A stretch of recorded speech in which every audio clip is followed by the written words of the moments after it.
Hi, my loves. Welcome back to the Starscartel channel. If you don't know, I'm Star. The message I heard is, I don't want you to go.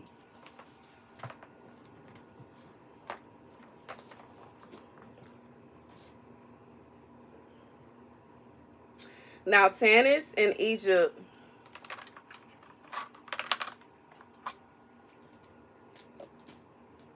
Did I say Jubilee 13 and 12? Now, Tanis in Egypt was at that time built 7 years after Hebron. And it came to pass when Pharaoh seized Sarai, Sarah, the wife of Abraham, that the Lord plagued Pharaoh and his house with great plagues because Sarai, Abraham's wife. So this is a message. I feel like this is for a man. It could also be for a woman. So this man, in your heart, you feel as though someone is trying to take your wife from you. Or you feel as though someone has taken your wife. God said, no, they not. They can't take your wife from you. They cannot take your wife from you. God said he will cause all kind of plagues and calamity to happen to this person until they release your wife.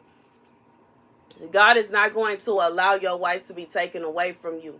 Now, this does not mean that you have the right and the authority to go around and, you know what I'm saying, see if you can find somebody better and go around and you messing around with this one, you messing around with that one, you over here, you over there, while your wife is just sitting around twiddling her thumbs. But God said he is not going to allow someone else to take your wife from you. He is going to cause problems.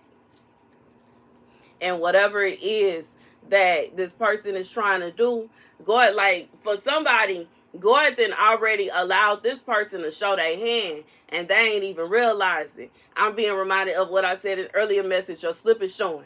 They done already showed their hand. They done already showed their hand. Your wife already got a bad taste in her mouth when it come to that person. It's not going to be a situation where your wife can just easily be given away to somebody else. It's not like, it's not that. It's not that. It's not that. And I don't know why I'm feeling like going with the last message. Somebody, your wife already pregnant. Like you did already, like this is over. Your wife cannot be given away to somebody else. Your wife cannot go to somebody else. You know what I'm saying? But that doesn't mean that gives you the green light to do whatever you want to do. Nor does it mean that you can play games with your wife and act like she don't exist. Nor do it mean that you can, you know what I'm saying? Like you can't put yourself in a position to where your wife is just sitting around staring at the wall while you off doing your thing and you expecting that she's supposed to just sit there. Simultaneously, if you are actually doing something that is productive, obviously God knows because he sees everything. If you're doing something productive, God is not. He is not going to allow her to be taken by somebody else. 333. As I say, he's not finna allow somebody to just come and snatch her up. He's not finna allow nobody to come in between what he is putting together.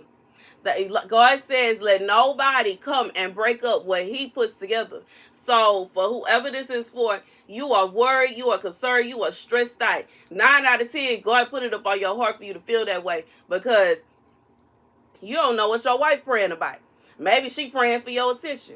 Maybe she praying that you will call. Maybe she praying that you will pull up. Maybe she praying that you will spend some time with her. Maybe she's praying that y'all will work it out. Meanwhile, you praying that y'all will work it out and nobody is doing anything. You know what I'm saying? As a man, take charge. Take charge. You're the man. You're the head. You are the one that's supposed to be in control of things. So if you put yourself in a position and you feel like you missing her and you hoping she ain't with nobody else and you hoping ain't nobody did this and you hoping ain't nobody did that, sir, we live in a new age. Call. It only take a few seconds, 444, as I say that. Send a text message. Like, come on. Even if you are a man and you got to work on a ship somewhere, you can take out the time to find a spot where you can call real quick. It don't make sense for you to think that somebody is going to be okay for going, like, you done went 2-3 days without talking and you expecting that she is just going to be in a happy mood. No. Where they do that at?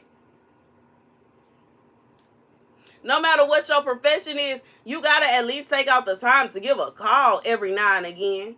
I'm being reminded of the movie, what is that? The Peculiar Children, the House of Peculiar Children, Peregrine's House of Peculiar Children. Thank you, Holy Spirit. But anywho, the guys, like the main character, his grandfather was at war. He was in the army, and he would still take out the time, effort, and energy to call them.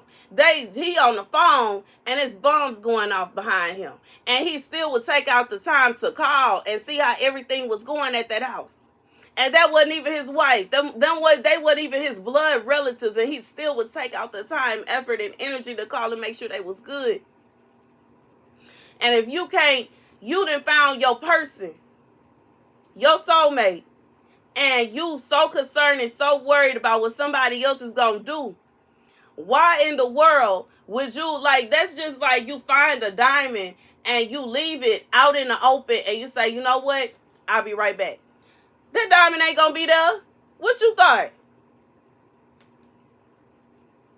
Where's the logic in that? Use common sense. Like, what's going on? But when it really come down to it, for whoever this for, this person is preserved. I hear God, this person is preserved. This person is preserved for you. Now, it's not fair. Obviously, if it's a situation like this here, where Sarai and Abraham was together, Abraham lied and said that she was just his sister, but they still was together when Pharaoh saw her and said that he wanted her to be his wife. See, he legit stole her. He snatched her up. God said he ain't finna let that happen. God not finna allow nobody to get down like that. They see you with your wife. They see that y'all happy, y'all on y'all way to y'all happily ever after, and then they slide in and try to snatch her away from you. God said he ain't gonna let nothing like that happen. She is preserved for you. But that does not give you the right or the authority to treat her as if she is preserved for you. If you catch my drift. That don't mean that you have the right to ignore her. That don't mean that you have the right to act like she don't matter. That don't mean you have the right to treat her as if she is like any and everything else. That's like somebody, once again, finding a diamond and then seeing a rock and saying to the diamond, I'll be back to get the diamond. I'm finna go get this rock real quick. Are you confused? Do you really think that the diamond and the rock are the same? What do you want the rock for? Why are you going after that rock? What is your point of going and picking the rock up and putting it in your pocket? I mean, I guess, I know little boys like to do that just for fun, but if a little boy find a diamond, he gonna pick that up. He not finna pick up the rock. What in the world do you want the rock for? Like, what? It don't matter how much you dust it and polish it, it's still a rock. Even if it is, even if it had crystal inside of it, the crystal don't got nothing on the diamond.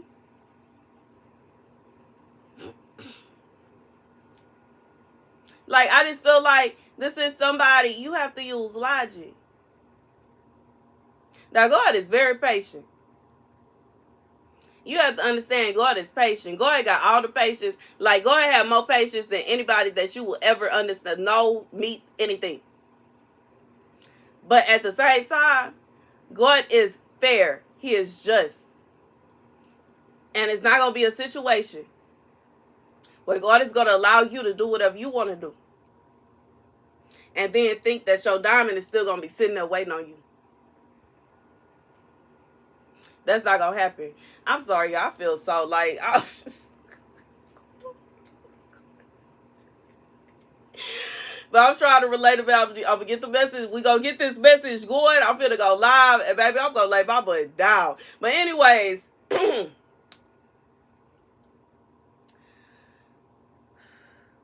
God said it's not going to be a situation where he is just going to have your diamond just sitting there waiting on you.